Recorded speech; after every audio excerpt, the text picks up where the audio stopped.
Hey everybody, before we get started this week, I just want to let you know we released a new mindset course featuring Rob Bernacki from Island Top Team and BJJ Concepts. It's called Mindset for Betas. It's an amazing resource that breaks down a new way to build a resilient jiu-jitsu mindset. It's part of BJJ Mental Models Premium. I will spare you the full sales pitch because you can try it for free. Just go to bjjmentalmodels.com/beta. I will give you a free month. You can check out the course, and if you decide that it's not worth your money, you can cancel. You won't have to pay a cent. I've already been told by subscribers that this is the most valuable piece of jiu-jitsu content they've ever received, so I hope you like it too.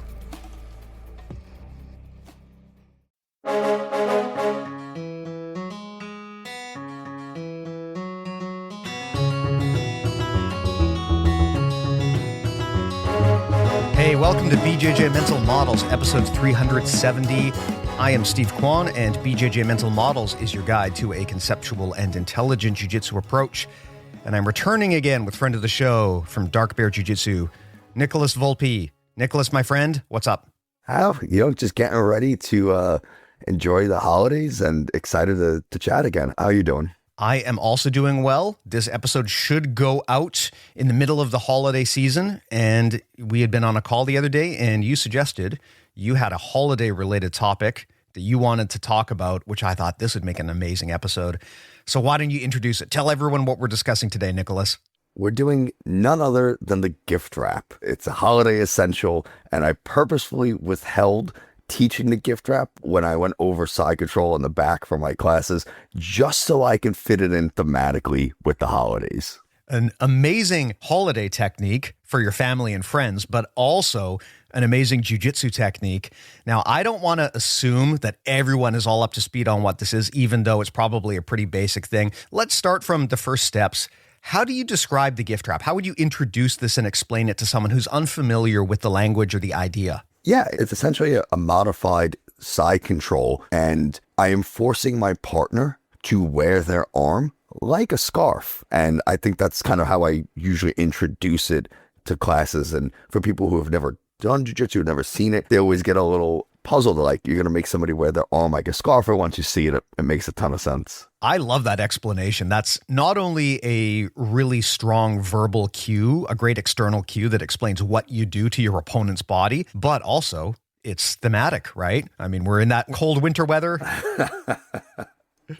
We stay on brand. You got it. If we're going to do it, we're going to do it. You know what I mean? Yeah. Now, the gift wrap, if I were to try to explain what it is and why you do this, where this comes up a lot, basically what you're doing, if we want to be pedantic about it, is you are wrapping your opponent's own arm around their own neck. And this is super powerful because anyone who's listened to this podcast before or has talked to a martial arts concepts person has probably heard of this idea of crossing the center line and how powerful it is if you can force one of your opponent's limbs, like their arm or their leg, across the center of their body, basically meaning their spine. If I can force you to pull your own arm across your body, it really screws you up. First of all, because it takes that arm out of play. Second, because it gives me an amazing control around you. When I get that gift wrap grip on you, it's really hard to get out. And also, it holds you in this inferior angle. It's going to be really hard for you to turn back towards me and face me when I'm gift wrapping you because your own arm is forcing you to turn away. So unless you're willing to pull your own arm out of the socket, you're not going to be able to turn back towards me and face me until you escape the gift wrap. Yeah, and it also does a few other things. One of the reasons that it is so strong of a control is that if you start to get really good at it, you can add a little bit of a spinal twist and you start getting your partner or your opponent out of a strong athletic position.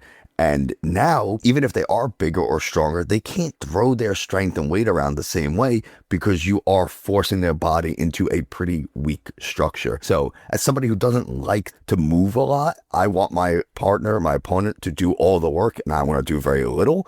The gift wrap is a great way to force that to happen. Yeah, it's pretty close to a game over position. If you get someone in a gift wrap, it's real hard for them to get out and recover. If I take top side control on someone, it's a great position, but there's still a very real chance they can get out of there. However, if I gift wrap them, I mean, that's dominant. That is really dominant. I'm not even sure how I would encourage someone to escape the gift wrap if they get stuck there. My main suggestion would be don't get there in the first place. It's a terrible position to wind up in.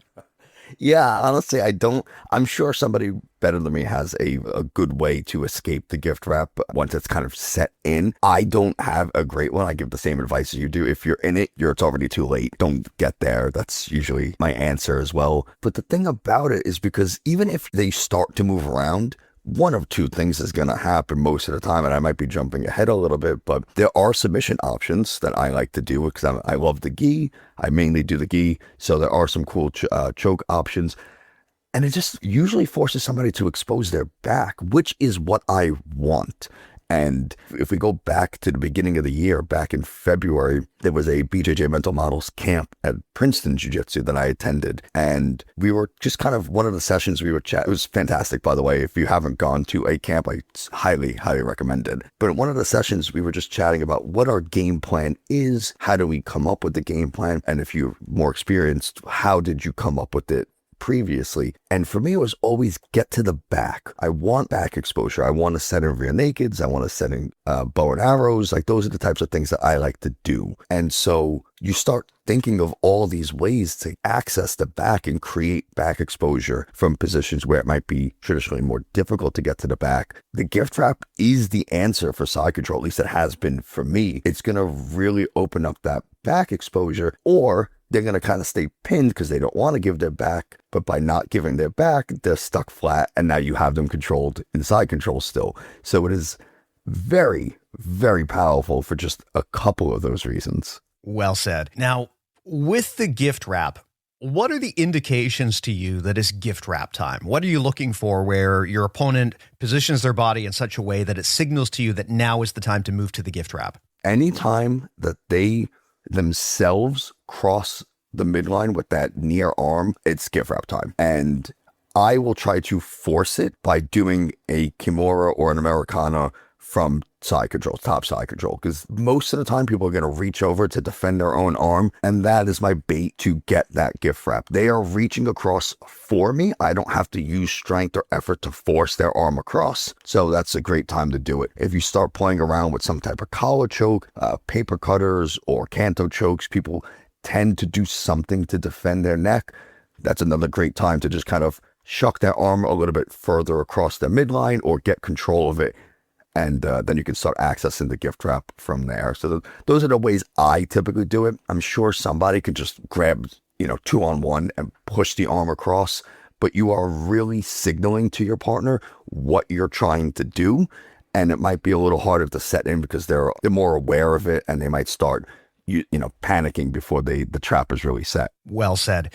To me, the gift wrap really shines when your opponent goes into defensive mode on the bottom, especially bottom side control. You brought up a great example when they're defending a choke or an arm lock. Their reaction will often be to bring their arms in, maybe bring their hands up to protect their neck. And that gets them into the position either where you can just lock the gift wrap, or if they're not quite there yet, you can maybe drive your chest into their arm to force it to the other side and then get the gift wrap. If you were to just try to force someone into a gift wrap, it might be too obvious and they might be able to time you. So for those reasons, I think that you've got a good point. The gift wrap is something that comes up when your opponent gets their body into this particular position. That's when I like to do it, is when I see my opponent going for some sort of defense, meaning they're bringing their arms up and they're trying to block their access to their neck, but basically their elbow comes off the ground and I can get my chest to their elbow. That's to me the sign that I like to do it. If I can get my chest to, say, the back of their tricep or their elbow, now I can use my own chest to drive into them and force their arm across their body and get the gift wrap. That's how I like to do it.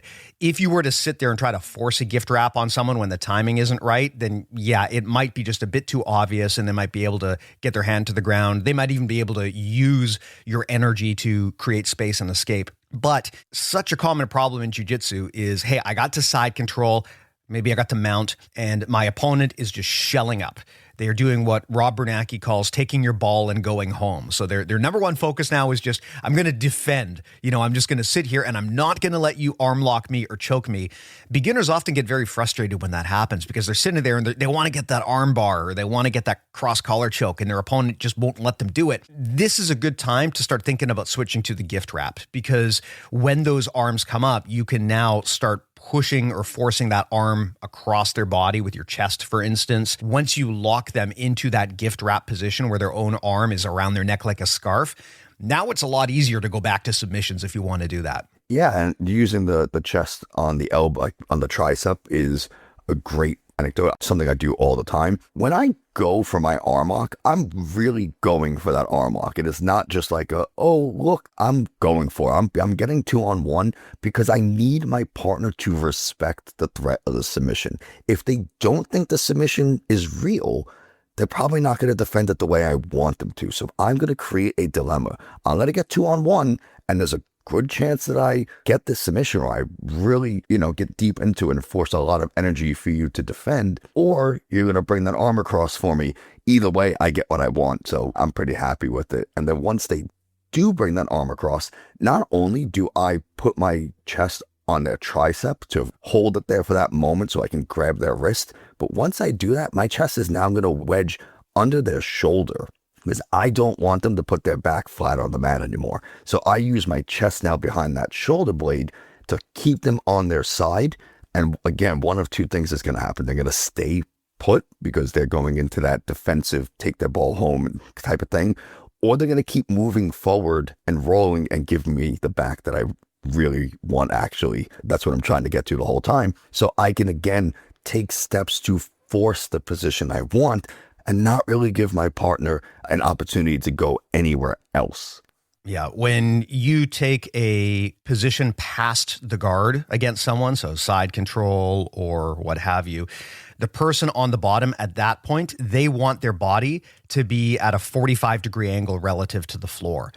Specifically, what they want to avoid is being either directly parallel to the floor, meaning I got both my shoulders down, or I'm chest down. They want to avoid that. But they also want to avoid being 90 degrees perpendicular to the floor, because the problem with doing that is it really exposes the top arm to attacks and even the neck. So you're right that when you start trying to attack that gift wrap, people will often try to change the angle of their body, either to free that arm or make it less useful to attack for you. One of the good places where so many attacks come up is if you can force them to get perpendicular to the floor. And it can be hard to do that unless you put a wedge underneath them. You see the same thing with the teabag kimura, where when you start getting that, people will try to put their arm to the ground so that you can't twist behind their back. And that's why when you do that teabag kimura, you often use your own knee to wedge against the back of their shoulder so they can't do that. Same thing often happens with the gift wrap, where once you get this thing, the gift wrap is only workable if you have control of their elbow on the arm that you're gift wrapping. So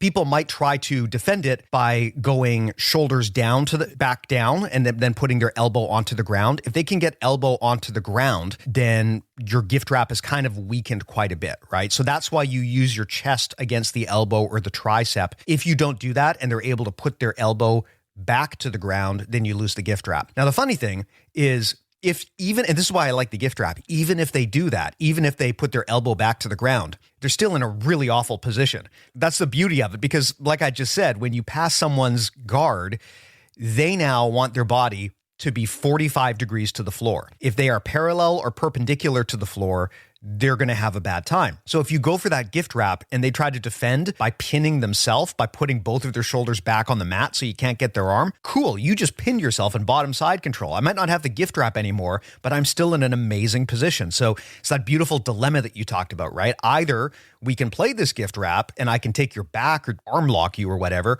or if you try to insist on pinning yourself, putting both of your shoulders back onto the mat so that you pin yourself and now I can't get that arm, cool. Now I've got you in a full chest-to-chest pin. That's also awesome. So win no matter what happens. Yeah, and the nice thing about that is it's repeatable.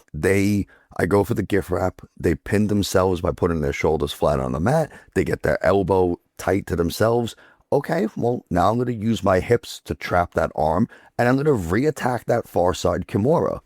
And now we're just going to repeat the process. Are you going to defend the submission and give me the gift wrap, or are you going to get submitted? And we just keep going back and forth, and it costs me so little resources. It's not a lot of like mental load because I'm just doing the same 2-3 things back and forth over and over again. And it's very little effort physically because I'm just kind of switching my hips a little bit, or I'm just wrapping my arm around their neck or across their body. I'm not doing a ton, but they have to work really hard to either get their shoulders back on the mat or explode up and away from me. And that's going to be super hard to do. So if you, again, you like to be lazy, you don't want to do much, maybe you had too much to eat around the holidays, I always do. The gift wrap is a great thing to kind of play with and just kind of watch your partner's movements and how they like to defend things, because now that'll cue you into what to do next. So you mentioned that they try to bring their elbows in and pin themselves.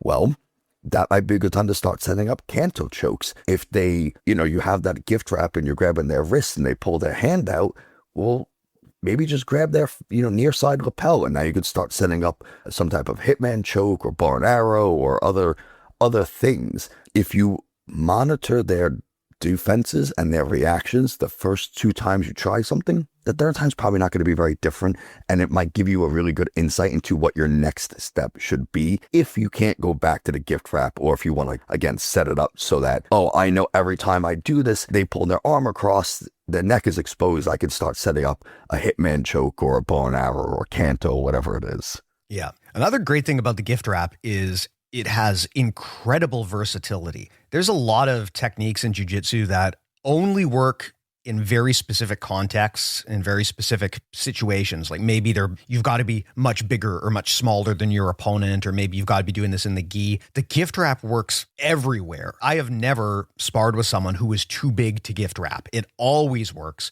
It does not require the gi at all. You could do it gi, no gi. It's effective under any rule set, including self-defense in MMA. In fact, one of the people that I know who loves the gift wrap and taught me some great details of it was Rafael Lovato Jr., who specifically uses it in an MMA context. Because if you mount someone, for example, and they shell up, if you gift wrap them, you can force them to turn over onto their belly. So now you've got back mount, right? Where they are belly down on the ground and you are mounted on top of their back. Terrible position to be in jiu-jitsu and MMA.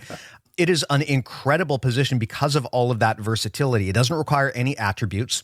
Some of these figure 4 arm lock type things like the Kimura can be trickier for small people because, especially in the gi, you've got to have some degree of strength if you want to maneuver the person's arm. You don't have to do that with the gift wrap because unlike with the Kimura, you're getting a figure 4 on their arm and you're not trying to twist their arm anywhere. You're just holding their arm in place where it is. You don't have to overwhelm them or power them past that point. So it is an incredibly versatile technique. It's also really easy to use and really simple and easy, especially for beginners to just quickly pick up and adapt. And this is something that I'm really starting to think about a lot now recently. I heard Dave Camarillo talk a while ago about judo in MMA and why you don't see much judo in MMA. And the answer that he gave was like, look, you can make it work. You can do judo in MMA. But the thing is, to get good enough at judo that you can make it work in MMA, you're going to need like a decade of practice. Whereas you can teach someone a basic single leg and double leg and get them pretty capable as a takedown person right off the bat, right? So I think there's something to be said about techniques that are low lift and easy for people to get immediate rewards with. And the gift wrap has got to be one of the best at that. You can teach a day 1 white belt the gift wrap and they can start using it the same day. Yeah, and it's low risk.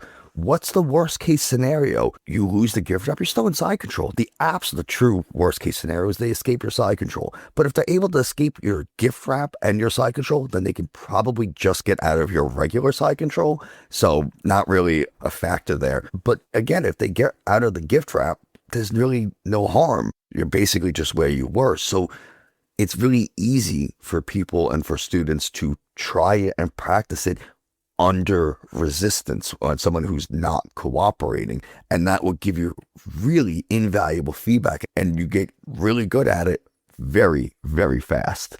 Yeah. Now, what would you say are the most common responses that your opponent is going to put up once you start trying to gift wrap them? And this is Again, like I talked about earlier, this one's a little bit tricky because the gift wrap is actually a position where I don't have a good escape from it. If you get stuck in a gift wrap, you're kind of screwed.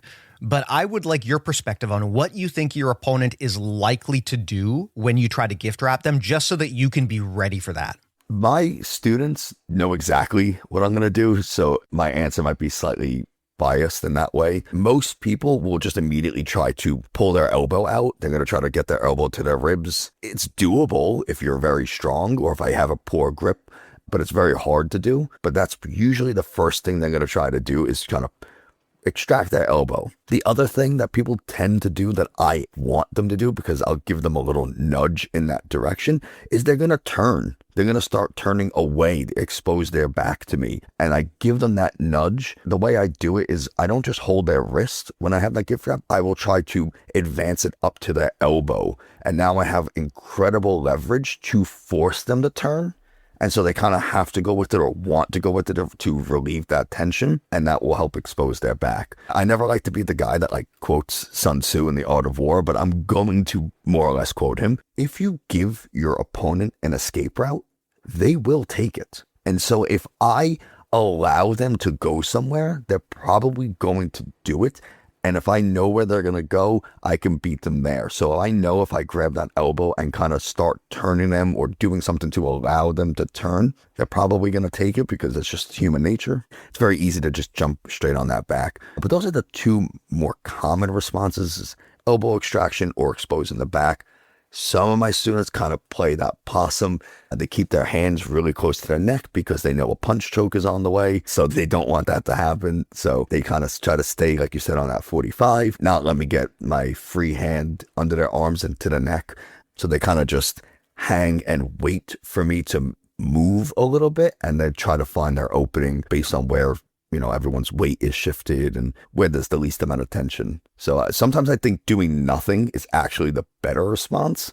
And maybe that's bad advice. I guess I don't have a great answer for once it's locked. But instead of panicking and trying to do all these things and wasting a ton of energy, just hang out for a moment, see, kind of assess what they're trying to do, where they're trying to go, what's their free hand doing, where they're turning their weight. And that might give you an indication as to where they want you to go. And you could not go there. You could try to do something else. Yeah, very well said. And man, just touching on this again, it is such a hard position to fight out of because you are locked into this position where your arm is across your body and you're sort of forced to look away from your opponents. And again, people who listen to this podcast will know right away, we're talking about crossing the center. We're talking about breaking alignment. We're talking about dominant angles. You've basically locked your opponent into the bad end of all of those things. Conceptually, it's a very strong position. You're right that I think probably the thing that many people will do is, like you said, they'll try to free their elbow because that kills the gift wrap. And probably the easiest way to do that is, again, like I said earlier, for them to try to pin themselves, which isn't the end of the world if they do that. People will sometimes try to turn away and give up their own back. I encourage this, right? That's often what you want them to do. I mean, it is possible if you overcommit your center of gravity that when they roll, you can wind up bonking your head on the mat or something because now they can force you to go with them. But other than that, you know, just be mindful of that. Generally, don't try to fall head first in jiu-jitsu. Avoid those positions, right? That's good life advice in general. Yeah. Don't hit your head on the floor. But that's why I keep my chest behind their shoulder blade, because it's like a good cue of attaching my chest to their shoulder blade. It's going to be near impossible for me to get that overcommit and get my head across their center line where they can kind of reverse the position or force me to face plant and eat the mat. So that's something that I tell my students, you know, attach your chest to their shoulder blade and you'll never really have that problem. Yeah, that's a very good cue because especially with beginners, it's very common to see them overcommit when they're playing top side control. They lean too far forward, and this opens up things like barrel roll escapes for the person on the bottom. And with the gift wrap, yeah, you're tethered onto them, but they're also tethered onto you. And if you give them your center of gravity, they can roll you over. Now, because the gift wrap is so dominant, if they roll, you can still just follow them and stick on them and take their back. But because your hands are occupied, if you're leaning headfirst onto the mat, I mean, you might eat a shot to the head as your head connects with the canvas.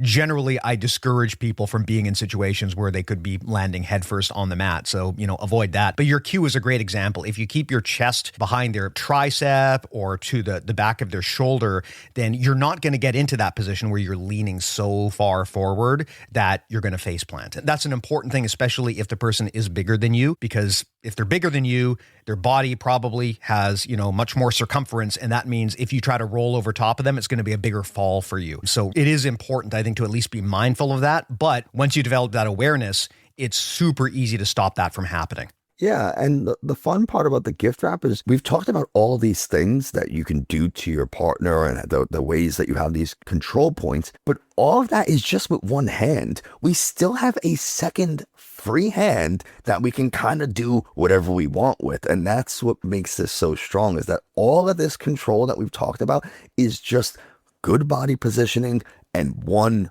arm. And now the second arm is, that's where you're going for the finish or to really exert incredibly strong control. Yeah. I mean, that's really the power of the gift wrap. Like when I think of the gift wrap, normally I use both my hands. I do the classic figure 4 gift wrap, but you don't have to. You can do it with one hand. And that's an amazing trade. Whenever you're trying to hold a position on someone, you always want to be thinking about, what is the trade value of this position? What am I giving up? And what am I forcing my opponent to give up?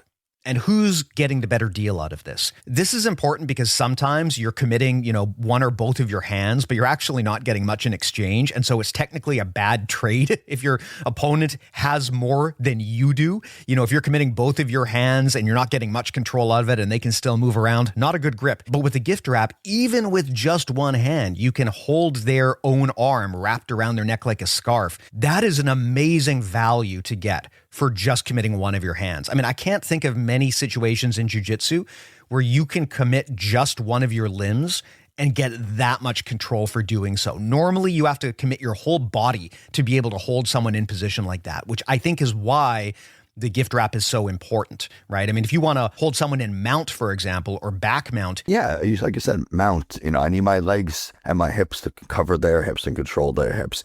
My arms, I personally am usually trying to get under their elbows with my arms. Like it requires all of my body. Even something like, you can think of any number of positions where you have 2-on-1 grips to create some type of disparity or polarity in, to create a favorable position. Most of the time I have to give more of myself to a smaller part of my opponent's body so that I can create an advantage. The gift wrap is the opposite. I get just one arm and I can control so much of their body, or essentially their half of their body with just one arm. I don't know of anything else that is as strong, like you said. Let me ask you a kind of a coaching question here to get your opinion. I don't know if there's a right answer on this, but I'd love to know your thoughts.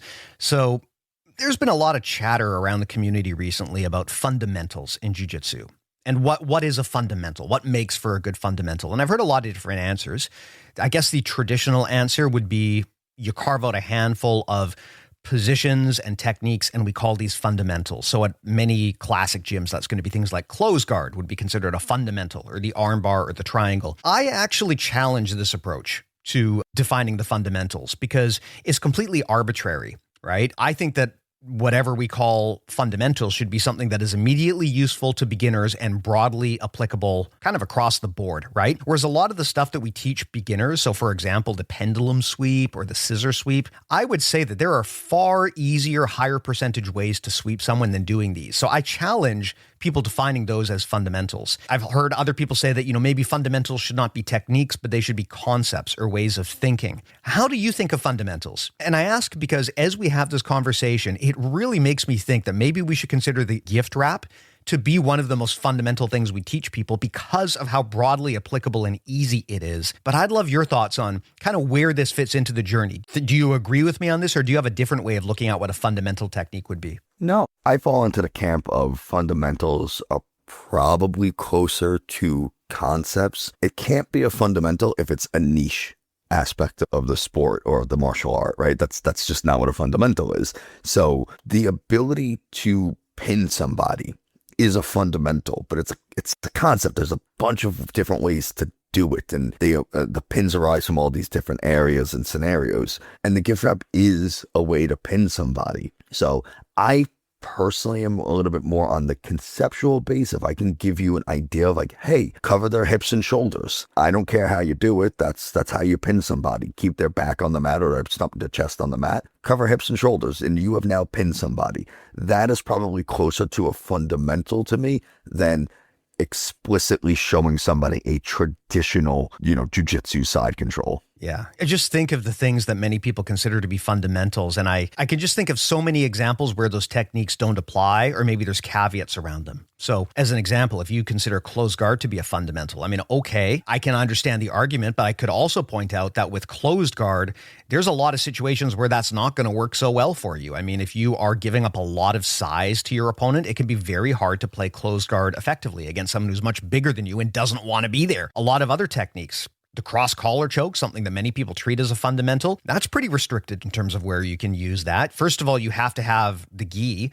And second, the cross collar choke, especially from the bottom, is quite limited in the fact that both of your opponent's arms are free. So they can actually just punch you while you're trying to choke them. That's also not a great thing. But the gift wrap always works. I really struggle to think of a situation where I would tell someone, you don't want to do the gift wrap under this rule set or with this type of opponent. Can you even think of such a time when you would tell people like, don't use the gift wrap under these circumstances? Because to me, like regardless of size disparity, strength disparity, rule set, your focus, whatever, I mean, the gift wrap is pretty much always a good thing. I'm sure there's examples of when it's not, but I can't even think of one. Yeah, I'm sure there's some crazy size difference where it's like, hey, you're not going to be able to hold this gift wrap. Like, don't even bother trying to reach across their body. But those are outliers. And I don't know. I've been trying to think of one as you asked the question because I knew what question was coming. So I was trying to prep an answer, and I don't really have one. Yeah,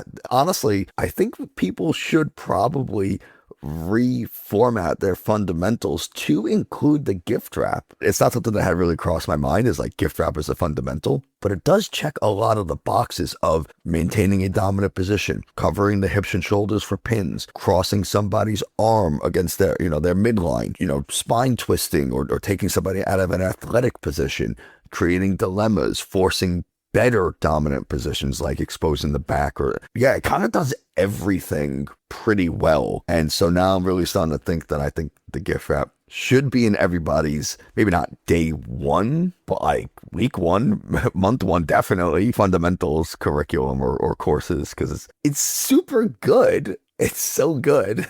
Yeah. And I mean, if you can get a gift wrap on somebody, you don't need to finish them. It's such a powerful position that if you are, let's say this is a self-defense situation where you don't want to rip someone's arm off or choke them unconscious and cut off blood to their brain, right? Even in a self-defense situation, if you get a gift wrap on someone, you can just hold them there all day. I guess the only thing I could conceive of is if you're not careful, maybe they can bite your hand. But even then, I think that it would be very hard for someone to do that when you're twisting their own arm across their body, as long as you're aware that that's an option. So I really think that as we talk about, what we teach beginners, I want beginners to get stuff that they can start applying right away. And there's a few techniques that fall into those categories. One of them I'd say is the single leg takedown. Even more than the double leg takedown, I think the single leg is so versatile that we should really consider it to be like a base level fundamental technique because it is so broadly applicable. And I think the gift wrap is right up there as another one. I mean, I could argue against pretty much anything that people in jiu-jitsu call fundamentals. If you wanted to say that an arm bar is a fundamental, yeah, okay. But it's also not easy to get an arm bar, and you've got to have pretty decent control on someone before you can even reliably submit them. So there's a lot more you got to learn before you can start racking up armbar wins. But a gift wrap, I could put my dad in a jiu-jitsu class for the first day. He's never trained a day in his life, and show them a gift wrap, and he could probably hold someone there without much training at all. So I think that class of technique, like basically true plug and play, you can use this anywhere, anytime. It's easy. It's low lift. I think that if we consider tech fundamentals to be a form of techniques, which is again debatable, I think there's an argument to be made that the gift wrap is right up there. Yeah. Even conceptually, like I said, it hits a lot of boxes of things you want in a role or in a good position. I don't have to go down the laundry list again of all the things that I think it does well, but it hits a lot of conceptual parts as well, aside from just the technical aspect. But you mentioned self-defense, and I want to touch on that for just a moment. The reason a lot of my game plan or the things I like to do in jiu-jitsu stem from a self-defense MMA background. And the gift wrap is very, very strong. You said you might not want to hurt somebody. You might just want to restrain them until the cops get there or until somebody can break up whatever is happening. The gift wrap is super good for that. And a sneaky way of doing it, and this is something that my instructor, Professor Marcio Bittencourt, has shown me and he's done to me, so I know it works because he's half my size and I was fully 100% stuck. He got that gift wrap. And like I said, sometimes I'll move my point of control from the wrist up to the elbow and kind of encourage the person to turn belly down. But I force them to stay belly down with all of their weight on their own tricep. And then I can actually remove my own arm. And if I can keep good forward pressure on between their shoulder blades, their arm is probably stuck. And now they are just kind of stuck with one arm trapped underneath them in a really uncomfortable position. And both of my hands are free to do whatever it is I need. And it works, obviously for sport grappling, if you wanted to do that as well. You'll definitely build aura points if you just kind of hold your partner down with no hands. Nobody wants to be caught on camera like that, let me tell you. But it is nice for self-defense as well. And if they do pull that, again, the first thing somebody's going to do when you remove your own arm and now all their weight's on just their arm under their neck, they're going to try to extract their arm. And the second they extract their arm, they're giving you all the space in the world to replace that scap with your own arm. And now you can finish a choke, or you can threaten the choke in a self-defense. Hey, you have it locked. You don't have to apply it, but hey man, just take it easy. And if they start getting wild, you can just kind of give a little bit of squeeze, let them know what's about to happen if they don't calm down. And they gave it to you. I didn't need to force it. I don't want to force anything. I really want you to be the one to give me what I want. I want all the effort on you. I want to be super lazy and I want to be fresh, because in that self-defense scenario, even in a competition, there may be a moment where I need that energy for a really hard scramble. I might need that effort or that energy to put all my effort into a submission or a thing that I'm trying to do. And if I wasted all of it trying to force your arm across your body or do something to hold you in place because I don't have good body positioning and I don't have the arm across the midline or all these things, I might not have that energy to complete that scramble. And I know everybody's had that match defining scramble where they, won or lost because they established a dominant position after whatever happened. I want the energy for that. And I don't want my opponent to. So if I can be super lazy and not have to put a ton of effort into maintaining or advancing dominant positions, all the better. I love how you brought up being able to hold or submit someone without using either of your arms. I mean, this is the real reason to become a black belt, right? It's not prestige or anything. It's because when you get to black belt, you can do ridiculous nonsense like submit people without using your hands. And that is really the true goal of Brazilian Jiu-Jitsu, in my opinion. But you're absolutely right, though, to think of the gift wrap as this position that tires the other person out much more than it tires you out. It's a very asymmetric position in that way. And I love these positions where your opponent has to spend an outsized amount of energy while you can just kind of sit there relaxing. There's a lot of positions that are very dominant, but they do require massive amounts of energy. I mean, for example, I would consider back control to be one of those. Obviously, it's a dominant position to be on someone's back, but it's effort. Yeah, it takes a lot of effort. And one of the downsides to being on someone's back is they don't have to spend that much energy to defend. So yes, it's a dominant position for you, but it also does require you to use energy. So you've got to actually work to finish that thing. On the other hand, some other positions require your opponent to spend much more energy than you. And these are always good positions. If you can make your opponent work harder than you, that kind of asymmetric effort really matters, right? Because then you're winning by default, right? The longer you stay in that position, the wider your victory becomes because they're burning through their stamina while you're not. Another thing about the gift wrap too that is so great is there's so many different types of attacks that you can do from there. It's hard for me to predict if you gift wrap me what you're actually going to attack me with because you got so many options. And that matters. The harder it is for your opponent to predict what you're going to do, the more likely it is that you're going to succeed, not just because your intentions are a bit harder to read, but also because you've just got way more options. So again, picking on back control again, I mean, obviously an incredible position, a super dominant position, but in addition to the fact that it takes a good amount of energy to maintain back control, the other downside is, especially in no-gi, it's really obvious what kind of submission you're going to try to go from there. I mean, yes, technically there are options. You can armbar someone from their back, but I mean, we know what's going to happen, right? If you get on my back, there's one submission you're going to try to do on me in no-gi, and that's the rear naked choke. In the gi, there's maybe other options. You might go for a bow and arrow or something, but either way, I can narrow down the likely outcomes to a pretty small list. And that makes it pretty easy for me to defend your back attacks, even if you're really good at them, because there's very little I have to do. I don't have to burn a ton of energy to protect myself when you're on my back. And the likely options that you're going to deploy are pretty minimal. The gift wrap is not like that. If you gift wrap me, I have no idea what you're going to do to me. You could Kimura me, you could armbar me, you could wrist lock me, you could even triangle me. Man, you can arm triangle me, you can Ezekiel choke me. There's so many things that you can do from there that in addition to the fact that this is a terrible position burning my energy, I also have to start trying to read like the future. What are you going to do to me? I don't know. So that makes it way harder to defend from a position like that. Yeah, no, 100% is all very true. As somebody who, like I said, actively seek out the back as my primary submission endpoint, one of my purple belts, Dom, who's also my closest friend, it's so hard for me to choke him. And even though I've been doing this for 10 or whatever, how many years more than him, the defense to rear naked chokes is pretty easy.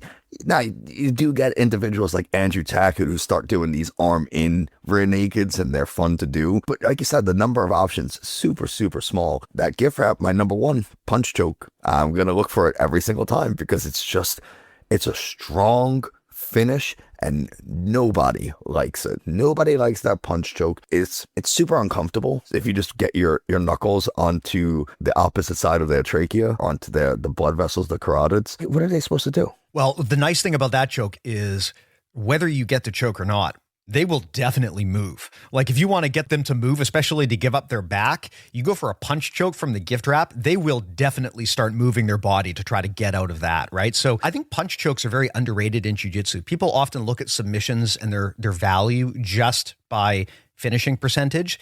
And I think that's a mistake because there's a lot of submissions where the value isn't just that you can end a fight with it, but it's that by forcing them to respect the threat, they go into a worse position. And that punch choke from the gift wrap is a great example like that. Even if they start squirming like crazy to get out of it, you're creating tons of movement that you can exploit to get to their back or to open up a different submission. So even if you don't finish the punch choke, the value is still there. And again, super low risk. What are they going to do? Are they going to wrist lock you while you try to punch choke them, gift wrapping them? It's not going to happen, right? You can do it all day long. There's no risk to you. Yeah. And again, I could just keep working away, chipping away at this punch choke. Was one of the things you said. They're going to be moving a ton. They're going to be squirming and fidgeting, trying to relieve this pressure on their neck. I don't have to do anything, but they're expending a ton of energy. So I just keep doing it and doing it and doing it until they get incredibly tired. And is it the most exciting jiu-jitsu to watch? No. But I'm not a competitive athlete. I don't get paid to put on shows and performances. I'm there to improve at the things that I like to do and the things that work best for me and my body and my capabilities. And obviously teach my students to do the same things for them and their bodies. But in my personal jiu-jitsu growth, that's all I'm trying to do. I'm not trying to make these big flashy movements and these crazy things. I just want to do the stuff that works for me. And the gift wrap does, and the punch choke does, and I'm going to wear you down. That's all I want to do. Wear you down, and eventually you're not going to have the effort to fight off one of those other submissions where I do now jump the back for a bow and arrow. You don't have the energy to fight it, or it's much easier for me to grip fight, win the grip fight, because your arms are so tired from pulling at my arms trying to defend. That's jiu-jitsu to me, is creating those kind of strong advantages and disparities in effort. I forget who it was, but somebody who had come on the show kind of talked about stamina as like a health bar. And I want to keep my health bar super high, and I want to slowly chip away at theirs. This way, when the time comes and something has to happen, we got to make a movement.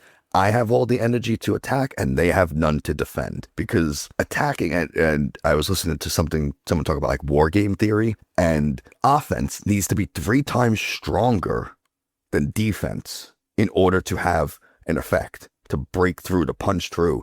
So if I don't have the energy to make that attack because I've been using it to hold you down this whole time, it's very unlikely that I'll be successful. Yeah, people often say jiu-jitsu is like chess. Well, look, on the topic of games, I don't know about war games, but I do know about video games. And I'll tell you this, to me, jiu-jitsu is not like chess. It's like Dark Souls, right?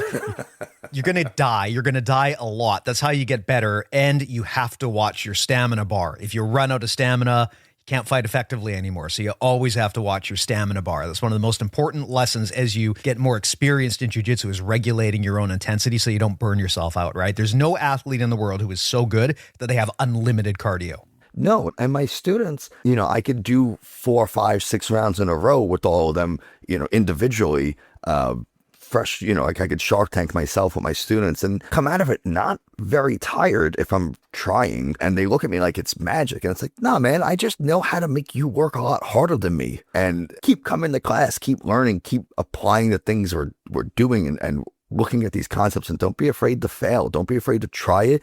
And the person gets out. That's important information. That's important feedback on how to improve it for the future. And that's, again, one of the reasons why I like the gift wrap, because you go for an arm bar and you mess it up, something happens, they escape. Now they're smashing you.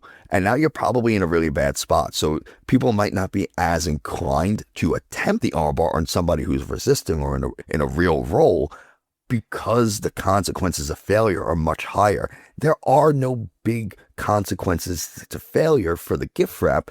They just aren't gift wrapped. There's a very strong chance that you maintain your dominant position. So it encourages people to try it over and over again. And you, like I said, however many minutes ago, you can get really good at it really fast because you apply it constantly against somebody who is, resisting and not cooperating. Yeah. Well said, man.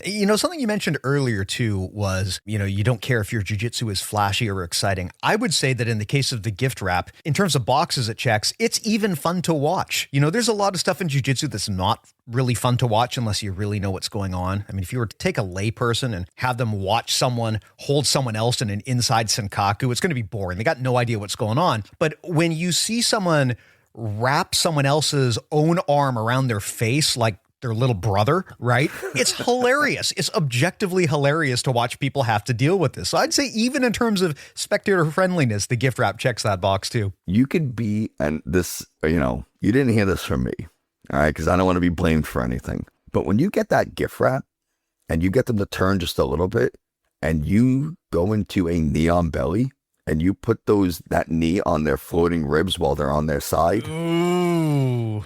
It's brutal. I legitimately was debating with myself, should I even mention this? Because one, there's an opportunity for people to get hurt. You're putting a lot of weight on something that is pretty weak. Floating ribs, not very strong historically. And you will definitely not make friends like that. But it's too good not to mention. Well, man, especially for competition, right? That is an option. There's a lot of almost like a torso twist that you can do to people from the gift wrap if they start turning away. Who was it? It was, I think it was Omid Kakshur, who's been on the podcast before, and he talked about rinsing the spine and disrespecting the spine. And he said, rinsing the spine, what does that mean? And he said, the way he describes it to me is like, think of your opponent's spine like a wet washcloth. And when you're grappling, you want to get the water out of it. What do you do with a wet washcloth? You tighten it and you twist it to get the water out. Rinse their spine. And I thought, man, that is a brutal way to think of how to break someone's posture, but it's accurate, right? So many of the ways that we break posture alignment is by twisting the spine. And in this gift wrap, if the person is in a gift wrap and they start trying to turn away, like you said, you can kind of do a side knee ride on them where you dig your knee into the side of their ribs and ooh, it's not good. I mean, again, not going to make you friends in the training room, but in competition, why not be aware that this thing exists? Oh, if you get this and you really and I mean really drive that knee into them. I wouldn't be surprised if you made people tap, whether they intentionally tap or they just kind of verbally tap by yelling. I wouldn't be surprised whatsoever. Yeah, it's great stuff. Well, Nick, I got to ask you here, it is the holiday season. And if people want to, I don't know, give the gift of the gift wrap, what are the resources that you would recommend? Do you have any favorite videos or courses or instructionals that come to top of mind on this stuff? Or do you think it's intuitive enough that most people can just play with it and figure it out? Well, I was certainly not prepared for that question. I don't know of any must watches. I'm sure there are, like for all things jiu-jitsu, I'm sure something exists. There are a ton of incredible coaches and athletes out there who put out content. I'm sure there's somebody in the BJJ Mental Models community that is an expert in gift wraps as well. But I do think it's pretty intuitive. I think even if you've never seen it before, you could probably just YouTube it or Google it or ask. The best answer is to ask a coach. Hey, can you show me the gift wrap? Can you kind of show me a couple of submissions that work from there, and then workshop it into the things that you like to do? I think that's the best way to learn something, is to integrate it into the way you like to approach jiu-jitsu and find how and where it fits in. But yeah, off the top of my head, I'm struggling to think of something that you gotta watch this. But who knows? Maybe I'll put out a video on Instagram for people to check out about it. That's not a bad idea. I was going to say, you should record something. I'll promote it and share it out and blast that out. Let's do it.